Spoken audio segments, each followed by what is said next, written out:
Jack expects peace and solitude when he embarks on a solo camping trip in the Appalachian Mountains. Instead, he discovers a nightmare. Strange noises, shadowy figures, and a sense of being watched followed him around all night. And when he awakens to find his campsite deserted and empty, he realizes he has been abducted by an unknown force. As he tries to find his way back to civilization, Jack realizes he is not alone in the woods. Something is watching and waiting for the next victim. And to survive the horrors that lurk in the Appalachian wilderness, Jack must rely on all of his strength and determination.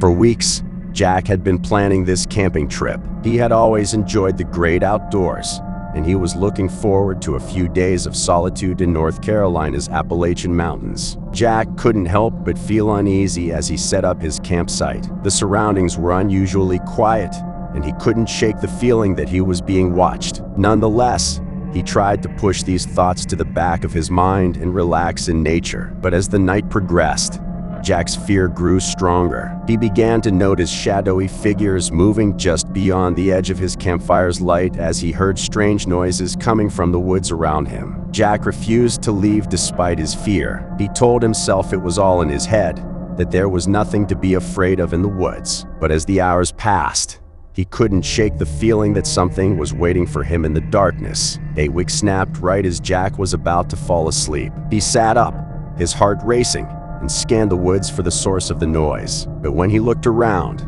he saw nothing. Jack was startled to feel a sharp pain in his neck. His vision blurred, and he collapsed to the ground, unconscious. He awoke alone in the woods, his campsite deserted and empty. As he stumbled through the woods, Jack realized he had been kidnapped, but he couldn't say who or what. And as he struggled to make his way back to civilization, he was aware that he was being watched, that whatever had taken him was still out there, waiting for its next victim. Jack staggered through the woods, his head throbbing and his vision hazy. He had no idea how long it had been since he had been abducted, but he knew he needed to keep moving if he was to survive. Jack couldn't shake the feeling that he was being watched as he walked. He kept turning, hoping to catch a glimpse of whatever was following him, but no matter how hard he looked, he couldn't find anything. Jack trudged through the forest for what seemed like hours, his body aching and his mind racing. He had no idea where he was or how to return to civilization. All he could do was keep moving forward in the hope of eventually finding help.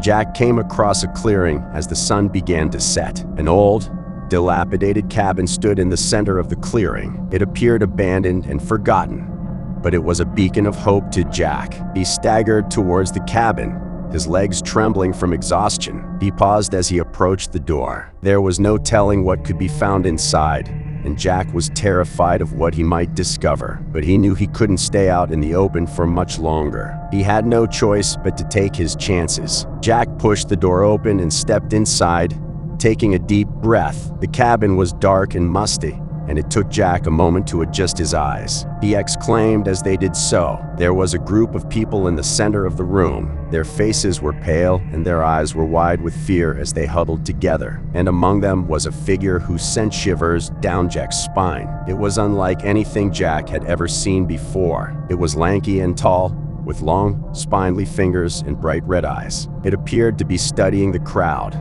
deciding which one to claim next. Jack took a step forward without hesitation. He had no choice but to do something, anything, to save these people. He couldn't let this monster kill any more people. But as he moved, the creature's gaze fixed on him, and it was then that Jack realized he was doomed. With its claws extended, the creature lunged at Jack, but there was a loud explosion before it could reach him. The creature screamed in agony and collapsed to the ground, writhing in pain. As the smoke cleared, Jack noticed a crowd gathered in the doorway. They were dressed in black and carrying weapons, and they appeared to be serious. "Come on," one of them exclaimed. "We don't have a lot of time. We have to leave before the others arrive." Jack followed the group out of the cabin without saying anything. They pounded the ground as they ran through the woods. As they fled, Jack couldn't help but wonder who these people were and how they knew where he was. But he knew he couldn't ask any questions right now. All he could do was hold on tight,